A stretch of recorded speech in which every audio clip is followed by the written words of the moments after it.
Hello, everybody. But I am here today. It is the second day of Vlogmas. I'm taking it back. I'm relaxing. I did my skincare with you guys, and now I'm all ready to film. That video is filmed, edited, exported. Hopefully, it is now what? It's 8 o'clock now, I think. Maybe it's 9.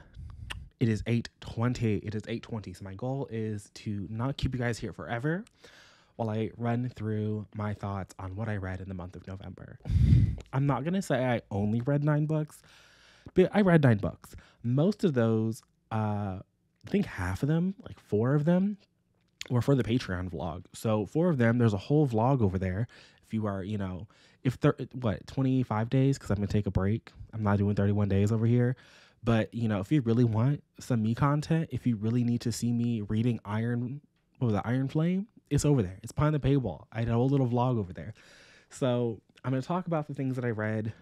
I'm going to not go into some detail on some things because some of those things have, like Iron Flame or whatever. There's a whole video over here for you. If you really want to know my thoughts on Iron Flame, it's a pretty decently long video. I want to say it's at least 20 minutes. So some things I won't go into too much detail on, but some of them I have a lot to say about, and some of them were pleasantly surprising reads. So let's get into it, shall we? I have preambled long enough. I'm just waiting on Goodreads to load. Oh, it loaded. Here we go. So the first thing I read last month was actually Wildfire by Hannah Grace.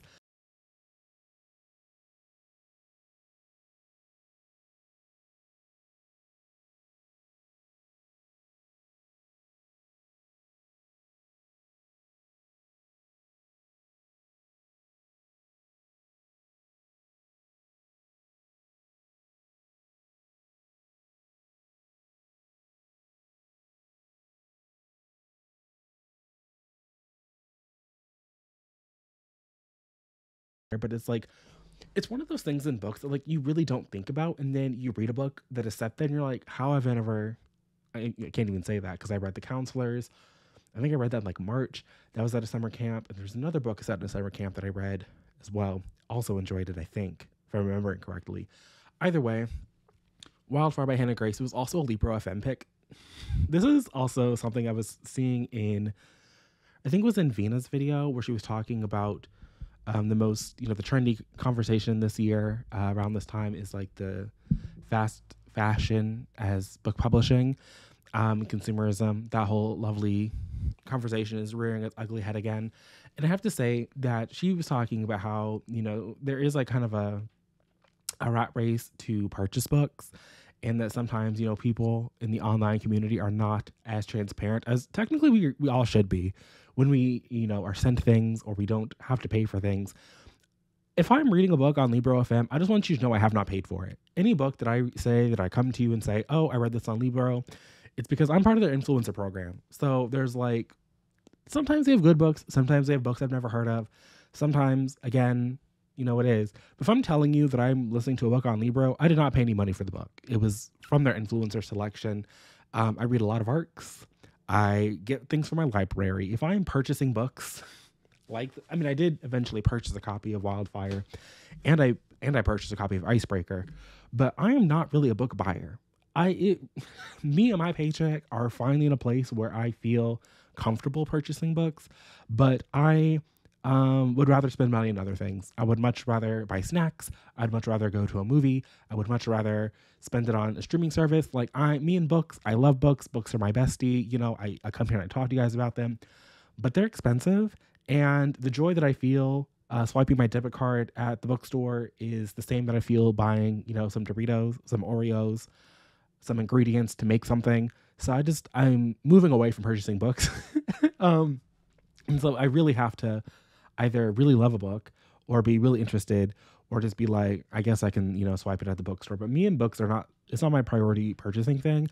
And so most of the books I read are for free. But all of that, let's circle back around. So Wildfire by Hannah Grace is set at a summer camp. Here we have Aurora and we have Russ. Russ is on the hockey team that you meet in Icebreaker, but I hadn't read Icebreaker yet. That comes later. And Aurora is just a girl at the school at a University of California at Maple Hills. And they have a hookup one night it's like the end of season, end of the school year party that the hockey team is throwing. And Russ and Aurora, they hook up, which for some romance readers, I think is like, I don't say a problem, You know, I think that some romance readers don't want to see the couple hooking up before a certain point in the book, and I can respect that. But I liked the fact that, you know, it was a hookup, it was like a one-time thing, and then it was kind of like a miscommunication moment, like after the hookup was over. Russ goes into his bathroom to like clean up and to like give Aurora some time, but Aurora is under the impression that because he's just like hanging out in the bathroom, to give Aurora time, but Russ is also like trying to psych himself up to ask Aurora out on like a real date.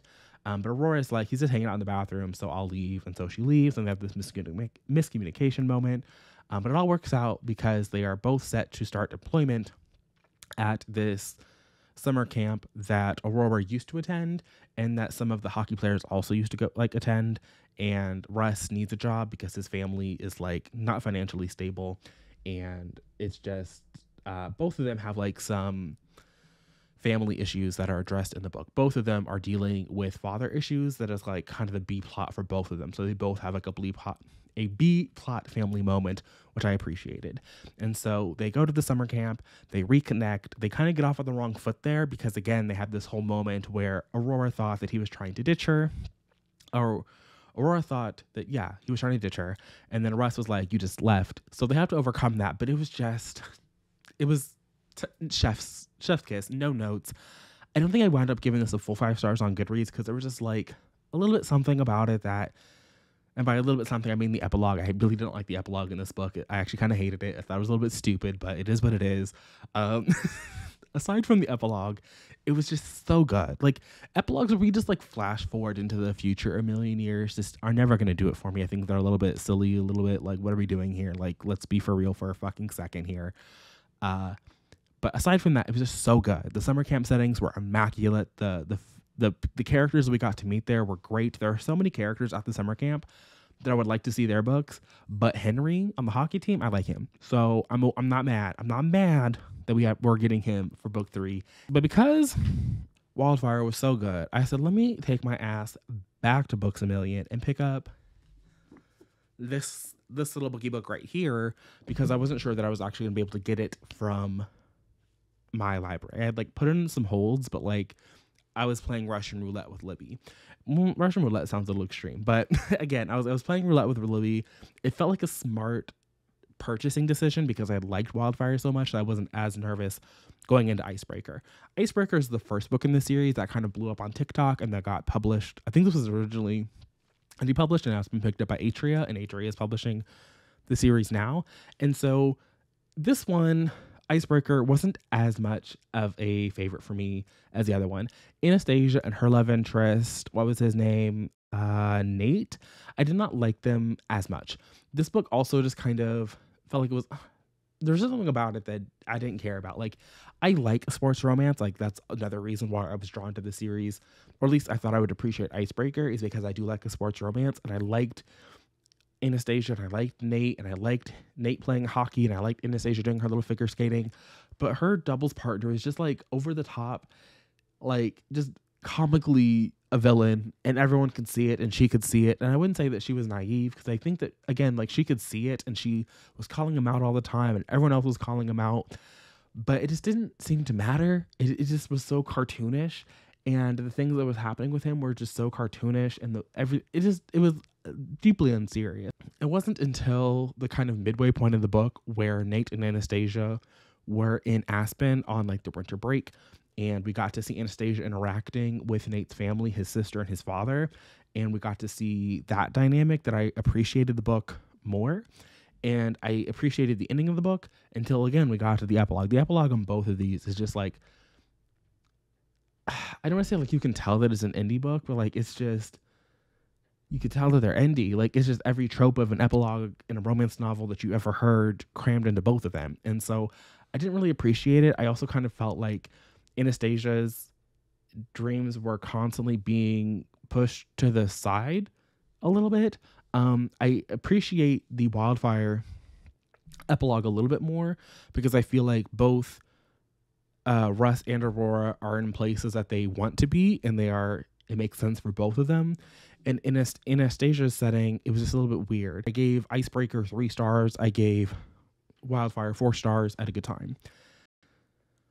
Then we came to Miss Iron Flame. Iron Flame dropped Aaron's Discord was going crazy. I was feeling the FOMO because everyone was reading it, and I wanted to be part of the cool kids club. Okay, I wanted to know what the cool kids were thinking, and so I read it. And I have to say that Rebecca Yarros, bless her heart, that she really seems in this book to really want to write a fantasy book that is not romance forward. And I have to say that reading this book,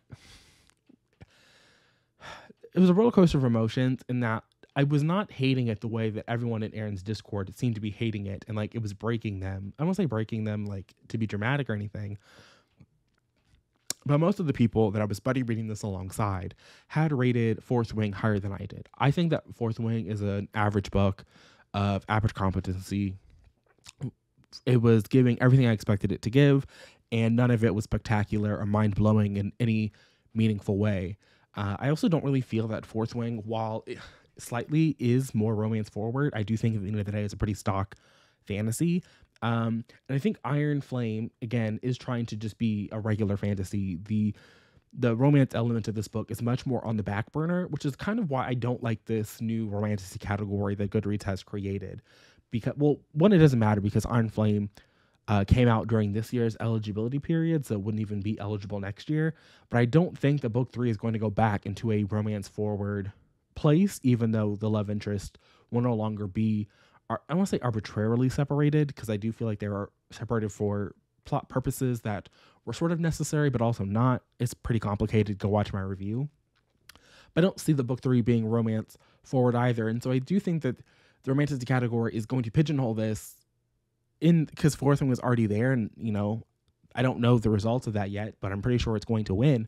And so it's kind of a situation where it's like, okay, so we're just going to pigeonhole the series into romantasy, even though it's no longer romance forward, and maybe it has more spice than a James Islington or Cassandra Clare's over there. Cassandra Clare's desperately trying to write romantasy in Swordcatcher. Like, she might as well be. All of the Shadowhunter books, I would say, are closer to whatever this nebulous concept of a romantasy novel is supposed to be, particularly her period set dramas, The Infernal Devices and The Last Hours, definitely more closely aligned to a romantasy category than whatever else would, typically be there.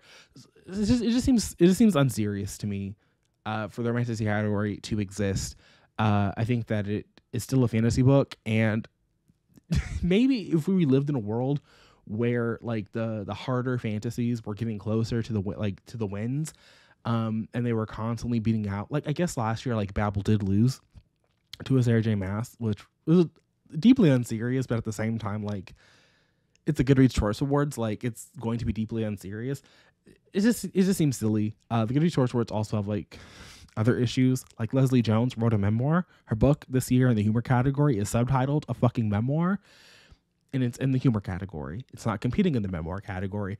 Would it win in the memoir category? Probably not. But it's top 10 in humor, even though, what does that even mean? So many of that is just like memoirs by comedians, which you have 2 memoir categories at that point. But I am so far away from actually telling you about Iron Flame. But at the end of the day, again, it was a more fantasy forward approach to a story. I felt that the world building continued to like fall apart in places. I did think that where the book started from where Fourth Wing left off was an interesting choice, not a choice that I would make or a choice that I would endorse. I do think that the first part of the book, because it is split in 2, while necessary thematically and the plot points there were important, I do think that what I think I was expecting to go into this book getting was the part 2 of it all. And I think that part 2 wasn't necessarily stronger, but it was more things happened in that second part that I found interesting compared to the first part. The first part was a lot of characters being tortured, a lot of characters being put in situations that were like a little bit silly. The second part of the book tested characters' bonds. It formed new bonds between characters, and we got to see new aspects of them that we hadn't seen before. And so it was overall, it was more interesting. Then I read the book that was actually voted on by my patrons to read in that vlog, and that was The Shadow Docket by Stephen Fladdick. It's subtitled How the Supreme Court Uses Stealth Rulings to Amass Power and Undermine the Republic. And so this is dealing with the decisions made by the Supreme Court that are binding decisions, apparently. that do set precedent, but do not offer any kind of written basis for their finding. We don't even know necessarily which justices voted in favor of these things that are, again, apparently presidential. And so he gives us an overview of the court, how these sort of stealth rulings, the shadow docket itself, came into existence, the reasoning behind it, and how initially it was, again, like for emergency purposes, and how during the Trump administration, the emergency purpose was kind of blown up, and how a lot of the current undermining of the Republic started off in these sort of shadow docket decisions, and how they have been able to set, I want to say, what I'm looking for, like, Easter eggs, maybe. Like, it's not necessarily an Easter egg. Again, like, read the book. Stephen Vladeck is a law professor for a reason, and I wash dishes for a living for a reason. But I appreciated his take on this. I appreciated learning from him. I did not give this book a full 5 stars, and so I did not rate this one just because I wasn't really sure where I fell. Earlier this year, I read Justice on the Brink by Linda Greenhouse, and someone in a review of that was criticizing Linda Greenhouse's book because it wasn't as good as Stephen Vladeck's book, which is wild because Linda Greenhouse blurbed this book, and so you would think that Linda and Stephen know each other and are colleagues and get along. And he was like, "Hey, Linda, I really value your opinion. Please blurb my book," because that tends to be, at least in the fiction world, how people get blurbs. You know, authors reach out to authors they know to blurb them. So I thought that was a little bit wild. And I wouldn't say that they are necessarily similar. I do think that they touch on similar topics. At least Justice on the Brink is really focused on the Amy Coney Barrett of it all. And while the shadow docket was being abused before Amy Coney Barrett, joined the court, it is worthwhile to note that some of her, I mean, at least in theory, because again, like, we don't know what justice is, you just have to kind of assume based on, the vote totals, that some of her more, what is it, like, non-consensus, votes and decisions are being made in a place where you don't have to back it up with a written opinion on why you've chosen to vote this way, unlike their merit docket, which, is what everyone's familiar with. It's where you get those long opinions, you get consent, what is the word I'm looking for? You get like concurring opinions and dissenting opinions and the opinion of the court. So I do think that the shadow docket is worth your time and your read, and it isn't overly technical in a way that you are not going to, you will understand what Stephen is telling you. And he lays it out in a way that I thought was compelling and interesting to read, and I do appreciate. And then I was still on a little bit of a nonfiction kick, because I've been on a nonfiction kick a little bit all year, but I wanted something a little bit less serious. I say less serious because as much as I love legal nonfiction, I also want something that's a little bit light. And so I had seen, I want to say it was like Nando V Movies, who was talking about reading this book. And I was like, you know what? I could read that book. I'm a Marvel fan, sometimes, occasionally, when the movie looks good.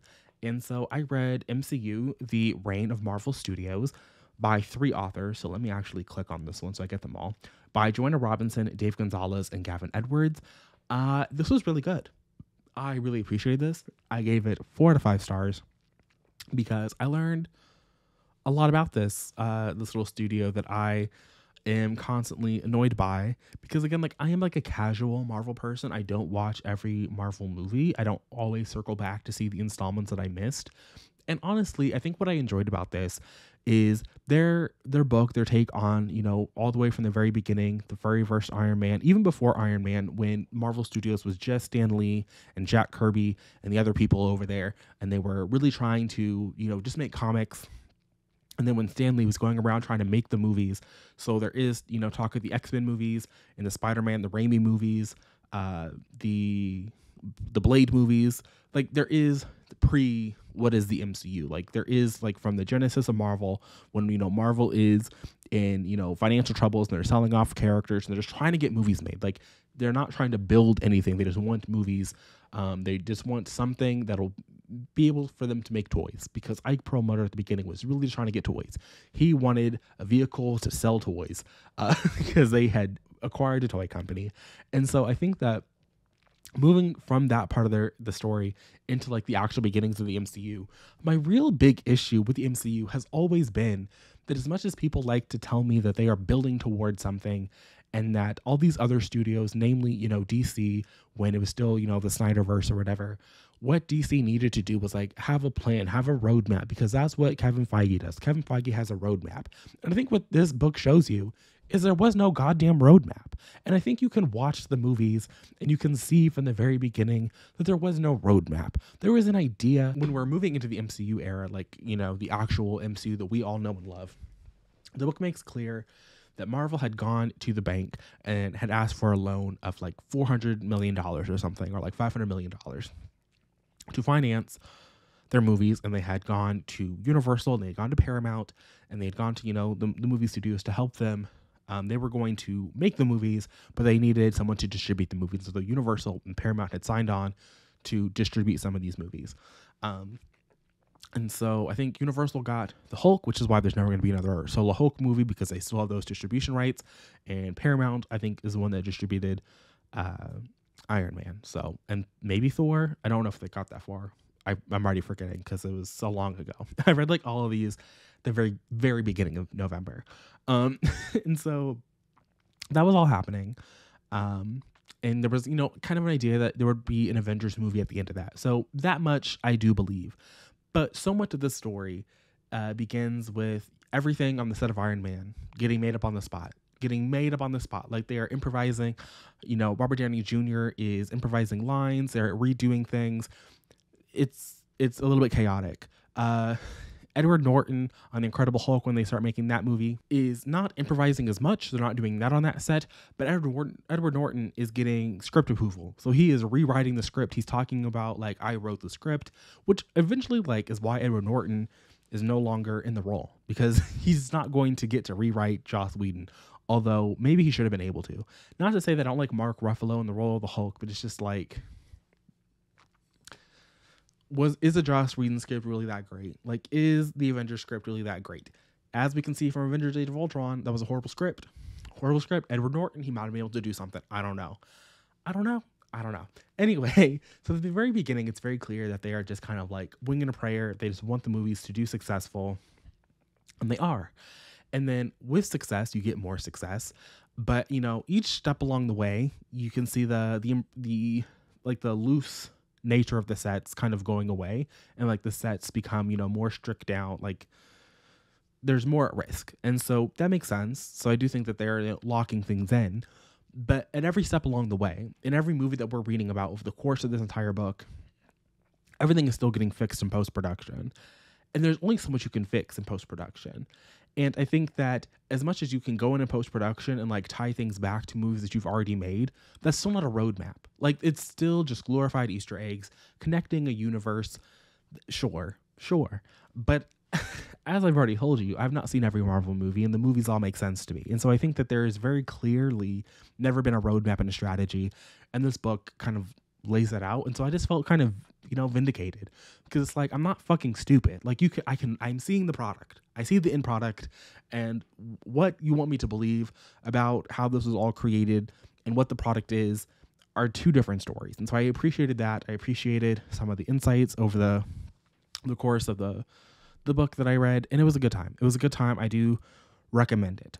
Then I read Lessons in Chemistry, because in October, Lessons in Chemistry dropped on Apple TV+. And I was telling the girls on Patreon, I was telling the patrons that I was really enjoying the show because I enjoy Brie Larson, and I was eating up the TV show, and I was a little bit curious about the bookie book. And I put it on hold in October, and it didn't come, which was fine. And then it came in the middle of November, so I stopped watching the TV show because they were releasing episodes like weekly, because that's what Apple TV does. And so I think I had like 3 or 4 episodes left, and I said I'm going to stop watching the show until I read the book, because I could see that they were kind of sticking close to the book, because I had technically spoiled myself. When the show was going so well, I was like, I need to read the book. But everyone, when I was doing like the weekly reading sprints on Patreon, they were like, Monty, the book is weird. I don't think you're gonna like the book. Like, this is not going, like, there's some things in the book that don't make sense. And so, or not that they don't make sense, but again, like, they're weird. And so I was like, maybe I don't need to read the book, and I'll just like go on Wikipedia and I read the plot synopsis. But then I kept watching the show, and the show was so good that I was like, I have to read this book. Like, there's no way that the book could be that bad. And I have to say, the book is really good. I'm sorry. The book eats. I can't give it 5 stars because I had spoiled myself and I was watching the show. So like I was kind of, biased or whatever. But I will say that the book is different than the show. I do think that the show is, aside from the ending, I'm not going to talk about how the ending is different, although the ending is, I won't say wildly different, but definitely the most different about it. I think that the show adds a lot of things, and the things that it adds I appreciate, and the things that are changed I also appreciate. But I think in the book they still work. I think the book the TV show just kind of makes everything that tiny bit more neat and tied together in a way that the book also does. Like, the things in the book are not like, the characters in there are also neatly tied together in a complicated relationship way, which you guys know I like. But I think that the TV show just makes them that 1 degree closer, that 1 degree more tightly knit. And again, it's good. I think the worst thing it does is kind of what it does with like Aja Naomi King as Harriet, just because I feel like they tried to give Harriet more to do, and not just be like a nanny figure to Elizabeth and what is happening in Elizabeth's storyline. But I don't know if the show like really went all the way as far as it could have to really make that whole storyline work. They did a lot. They did a lot for Harriet, but I don't know if they did everything they could have. So I appreciated the show, but the book itself is about Elizabeth Zott, who is a chemist in Hastings, and she finds herself dating this man, in a relationship with this man, and she finds herself as the host of a TV cooking show, and how those things come to be, how she comes to date this man, how she comes to be the host of this cooking show is definitely the story. And the relationship that she has with all these characters, again, is the story. It is a little bit neatly tied together. There's a bow at the end. It's very happy in that way. I don't know if it's for everybody, but it was definitely for me. I definitely had a good time. I definitely enjoyed the show. I enjoyed the book. And if you are going to do one or the other, I say watch the TV show. I just say just watch the show, because the show is the book, but better. And I think that if you are finding yourself enjoying if you watch the first 2 episodes of the show and you say, I want to read this book, go read the book. Just do it. Because that's the initial feeling that I had. But I waited until like episode 4. And I feel like when you get to episode 4, then you kind of know too much. And the book will still be good, but it won't be as good. And even knowing the things you know after episode 2, the book will still fall like a little bit different, but I think that you won't know too much. And so the more reveals in the book will still be able to land. So those are my thoughts. Then I read Ellipsis, a novel by Vanessa Lawrence. This is coming out next March. And this is probably the best Devil Wears Prada take that I've seen in a minute. I know I was just telling you guys about Under the Influence by Noelle Crooks, but this is better. Here we are following our main character, whose name I want to say, I'm just going to look it up. I'm not going to.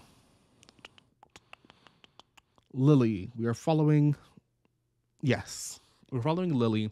Lily is working at this magazine. She is a staff writer at this magazine.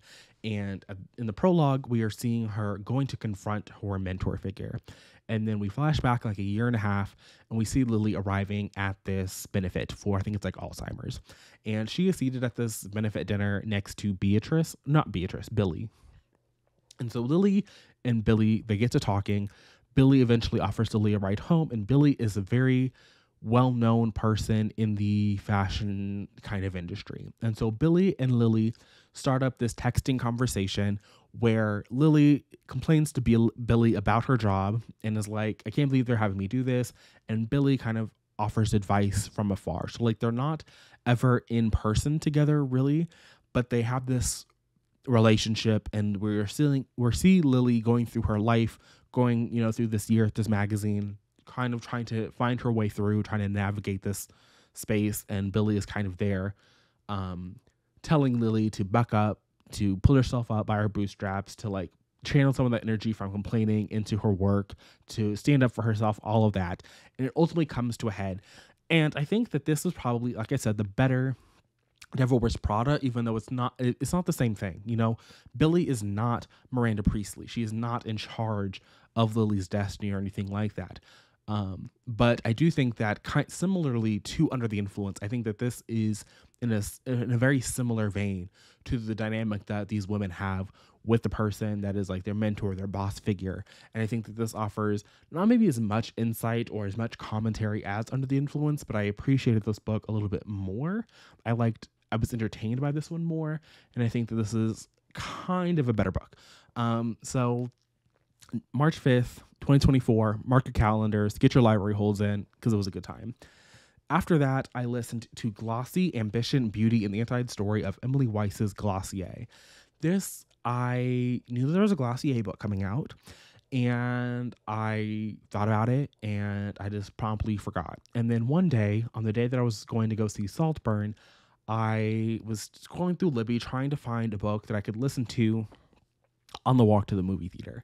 And this just happened to like show up in the first couple of pages of, my Libby search for, something nonfiction. I don't know if I even put in nonfiction, or if I just wanted an audiobook that was available now. And so I listened to this, and I think that the biggest downfall of this book is that Glossier hasn't imploded. Like, there isn't like there are scandals in like the same way that so many makeup brands or, beauty brands have. And that Glossier started off with a shade range that wasn't very inclusive. Like they had a foundation that offered like 3 pieces of paper coverage, and not even like coverage. It was supposed to be sheer because Emily Weiss doesn't like makeup. It was like, it's Glossier. And so, which makes sense now in like 2023. But again, like it's not Bad Blood. It's not the Adam Newman book that I read in October. It's not a situation where it's like earth-shattering, foundations crumbling. It's a story of a brand that was started, technically in like the early aughts, like when Emily Weiss is like coming up. So we see her as this privileged girl from Connecticut. She gets a job at Vogue because that's just, how it happens. Through Vogue, she's able to make all these connections. She has this blog going. And so her blog becomes a thing, and now she's trying to monetize the blog. And when you're monetizing the blog, she starts making product, and the product becomes Glossier. And so it's this brand that was at the forefront of like the very, like the late 2010s, 2013, into that era. So it's the first wave of Instagram marketing. It's sort of an innovator in that space, and it becomes, one of the few, unicorn, startups out there that it makes $1 billion. It's a $1 billion valuation. She's one of the very few women that is able to navigate being the unicorn past that initial phase. And so she is still like the head of the company for a really long time after they get that initial evaluation. And she's just able to keep the brand going until she can't keep it going anymore. Like at a certain point, like Glossier, like I won't say it falls off, but it kind of falls off because you can only buy it on Glossier.com. They don't have anything. I mean, now they have things in store because that's kind of the end of the book where, Emily Weiss eventually steps down when they get like the partnership with Sephora. And so like that kind of like breathes a little bit of new life into Glossier. But again, like it's not a rise and fall situation. And it's not like some really meaty Elizabeth Holmes scandal inside the company. It's just like a very traditional, she had a really great idea. She was able to ride that idea for a really long time.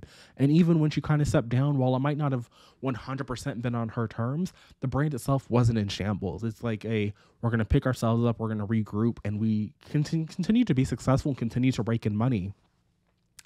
It's just that, the pandemic was not kind. It was not kind to people who had like a beauty brand who's it's skincare. Like you're washing your face. Like you can't do that in your little pop-up shops. And so it's not a bad book. It's just like a weird book for this to be about. And it's not even like a book like I read earlier, The Kingdom of Prep, The Rise and Near Fall of J. Crew, where you get to see J. Crew as like this really dominant force in the catalog business, where they have like the catalog that they parlay into like mall dominance, and they're like a cultural fixture of like the late 90s into the early aughts, and then they kind of like have this moment where they're falling off, and then they get saved by Jenna Lyons, and then Jenna Lyons is like the face of the company because that's how J. Crew operated, where the creative director was like everything was their vision. And so like when the Jenna Lyons era starts to falter and fumble, Jenna Lyons has to go. It's not even like that kind of a thing where, you know, Emily Weiss was the face of Glossier when Emily Weiss was having personal troubles, Glossier was having trouble. It's nothing like that. It's just it's like you hit a rough patch and you're gone. So this book just feels like it was written at the wrong time. It doesn't feel like there's enough distance from any of the events, and some of the serious allegations or like some of the things in the book, you know, about the racism within the company, or again, like the shade range issues. Like there are some things in the book that could have been like salacious, like could have been viewed as salacious or, you know, really blown up and like made the focus of, but you could really feel that the author of this book really related to Emily Weiss and like was rooting for Emily Weiss, and it's not taking anybody down. So it doesn't really feel like it has any kind of, I don't want to say a point of view, because it's not trying to take down Emily Weiss and Glossier overall, but it really is more of a commentary on how Glossier was able to enter the market, and then how, since they entered the market, or even because of they entered the market, however you want to take it, you know, personal care, self-care, skincare overall has just been, you know, it's a bigger market. Like people are actively paying attention to it. It is what it is. So it wasn't a bad book. It wasn't a great book. It was enough for me to pass the time and to get from my house to the movie theater and enjoy the little bookie book. The last book that I read in the month of November was My Brilliant Friend by Elena Ferrante, the first book in the Napoleon or the Neapolitan series. I don't know how many books are in the series, like what all, you know, what all composes this. I just know that I didn't like this book. It was very bland. It was very boring. It was giving everything that I was thinking litfic would give. It's competently written. It's not poorly written by any means, but I don't care about anybody. Like the main character, her friend, the relationship. I did not go into this book understanding I was going to be reading about people from elementary school till they graduate high school, kind of. The book ends when their characters are like 18-ish, maybe 19. Like that's pushing it in my eyes. But it ends there for this side of the story, and then it goes on. The book also just kind of reads like this was one big book in Italian, and in English it is not one big book. And I think that is kind of a hindrance, because I think that because this book ends where it does, I have literally no interest in seeing these characters again, because I don't really feel like I was connected to them in any kind of meaningful way for whatever reason. I just didn't care. It did that fic thing where in order for me to care about the characters, they're sexually assaulted or molested. I'm really over it. I talked about this in my discussion on Fruit of the Dead. It's not something that works for me. I just don't like it. It feels very cheap, particularly in books that are very bland and very boring and very introspective. I just didn't like this book. I don't really see the appeal of this book either as a standalone kind of situation, as like a part of a larger tome. Like if this was a 1,200 page book and this was one section of it, I could maybe get behind it and see like, okay, well, this was the slow part, but maybe it further on. The relationship between our main character and her brilliant friend and how that all plays into each other and like how tables get turned, I just didn't care. At times it was giving sapphic, at times it was giving obsessive, at times it was giving, I just can't relate to this. And so I didn't like the book. I'm probably going to wind up giving it like a single star on Goodreads. I don't really recommend it to anybody, just because even though it's book one, it doesn't feel like a book one. It feels like part of a whole. It doesn't stand on its own. Like as a book that is labeled, even if it's part of a series, I feel like it still stands on its own, and I don't think it does. So for me, it didn't work. Maybe for you it will. But that is everything that I read in the month of November. Let me know down below what your favorite book of the month was, what your least favorite book of the month was. And if you've also read My Brilliant Friend, did you like it? I'm curious. I do want to know. I know it is pretty popular, so I'm not going to be surprised if you did. But you don't have to try and sell me on it. I'm not going to try and talk you out of your enjoyment. I'm just curious. But I'm going to go now. I'll see you guys again tomorrow in another video for Vlogmas. But until then, and until next time.